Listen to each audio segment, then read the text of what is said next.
Hello नमस्कार। इस video के अंदर मैं आप लोगों को है ना नेट एग्जामिनेशन जो होता है यूजीसी के द्वारा, जिसमें जेआरएफ को भी क्वालिफाई किया जाता है, पीएचडी के लिए भी यूजफुल होता है और एसोसिएट प्रोफेसर के लिए जो एक एलिजिबिलिटी क्राइटेरिया होता है उस एग्जाम की बात करने वाला हूँ। जस्ट अभी आधे घंटे पहले जो है ना मैं नेट का एग्जाम देकर आया हूँ। यस, बिल्कुल सही सुन रहे हैं आप, नेट का एग्जाम देकर आया हूं। क्यों? क्योंकि मुझे इस बात का अनुभव लेना था कि यार अगर एक लॉ का स्टूडेंट जो है वो अगर मान लो इस फील्ड के अंदर जाए तो ये एग्जाम किस वे में होता है, क्या है पैटर्न वगैरह। तो कहते हैं ना एक रियलिस्टिक एक्सपीरियंस जब होता है तो फिर पढ़ाने का जो मजा है और पढ़ने का जो आनंद है वो डबल हो जाता है। तो मैं अभी आपको तुरंत बता देता हूं कि अभी नेट का जो एग्जाम हुआ है आज 27 जनवरी को वो कैसा हुआ है। देखो, आज के इस एग्जाम के अंदर सीधी सी बात है, 3 घंटे का पेपर था, 3 बजे से लेकर आपके शाम को 6 बजे तक। ऑनलाइन एग्जामिनेशन है जो कंडक्ट किया जाता है, यानी कि कंप्यूटर पर बैठ के आपको इस तरीके से एग्जाम जो है अटेंड जो करना होता है।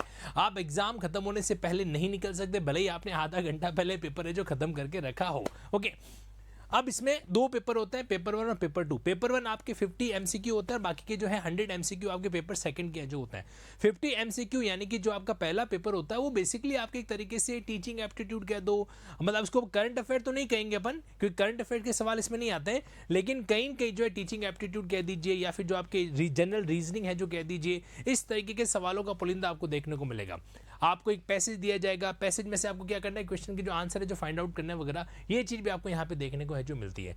ओवरऑल मैं इतना कह सकता हूं आपको कि अगर कोई भी कैंडिडेट जो है ना 3 महीने यूजीसी नेट की बढ़िया से या तो सेल्फ स्टडी कर ले या क्लासेस अटेंड कर ले तो कहीं ना कहीं जो ना यूजीसी नेट डुएबल है। जो लॉ का पेपर होता है उस लॉ के पेपर के अंदर आपके 2 सेगमेंट काम आ जाएंगे अगर आप जुडिशरी की तैयारी साथ साथ में कर रहे हैं तो। एक तो कॉन्स्टिट्यूशन का जो सेगमेंट है वो आपके नेट के एग्जाम में काम आ जाएगा, एक आपके इंडियन पिनल कोड का सेगमेंट काम में आ जाएगा, और एक कुछ स्टेट में लॉ ऑफ टॉर्ट्स वगैरह जो होता है ना तो उसकी चीज भी आपको यहाँ पे देखने को है जो मिल सकती है।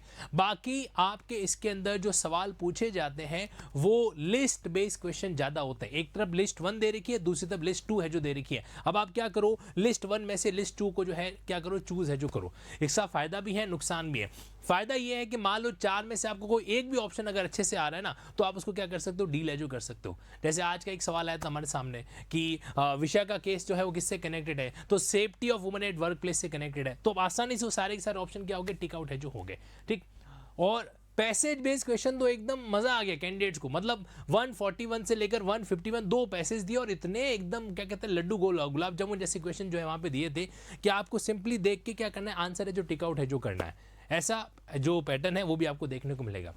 सबसे ज़्यादा बैंड कौन बजाता है, तो ये जो आपके लॉ के अंदर इंटरनेशनल ऑर्गेनाइजेशन वगैरह के जो सवाल बीच बीच में पूछ लेते हैं या फिर जो है अलग अलग जो फिलोसोफर्स हैं उनकी बात है जो पूछ लेते हैं, तो ये बिल्कुल आउट ऑफ बॉक्स वाली बात है जो हो जाती है। या तो इनको वाकई में गहराई से पढ़ो और नहीं तो मामला गड़बड़ है जो वहाँ पर हो जाता है।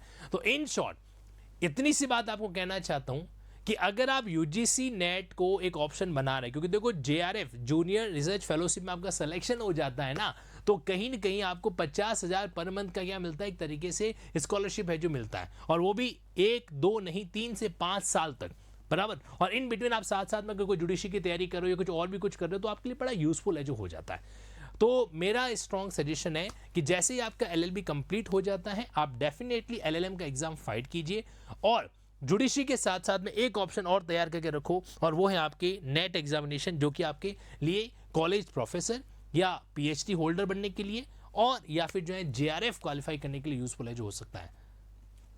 और रही बात मेरी, देखो मैंने इस एग्ज़ाम को एक ट्रायल के लिए फॉर्म फिल किया था और इन बिटवीन जो है जो लॉ के सेगमेंट पेपर सेकंड था उसके रिगार्डिंग जो कुछ गाइडेंस क्लासेस भी कई स्टूडेंट के साथ में डिस्कस है जो किया था, और स्पेसिफिकली ना तो कोई तैयारी करने का मानस था, बस इतना ज़रूर जानना चाहता था मैं कि नेट के एग्ज़ाम के अंदर ऐसा क्या है कि जुडिशरी का स्टूडेंट उसको निकाल नहीं सकता। और मेरा कंक्लूजन है कुछ भी नहीं है ना। अगर जितनी एफर्ट हम जुडिशियल एग्जामिनेशन के अंदर है उसके 15-20% एफर्ट जो है इस नेट एग्ज़ाम में कर ली जाए ना तो आराम से निकल जाता है। Got it. उसके बेसिस पर आप क्या है कि अपनी एलएलबी एलएलएम करने के बाद में जो ना किसी प्राइवेट कॉलेज के अंदर भी 15 से 25 हज़ार का आराम से एक ना सर्वाइवल नौकरी कर सकते हैं। मतलब कॉलेज जाना है, 4-5 घंटे पढ़ा ना, वापस आ जाना, तो कम से कम है ना, कहते हैं ना कि something is better than nothing, that's why. अच्छा, दूसरा क्या है कि एकेडमिकली आपके लिए एक प्लस पॉइंट क्रिएट करता ही करता है।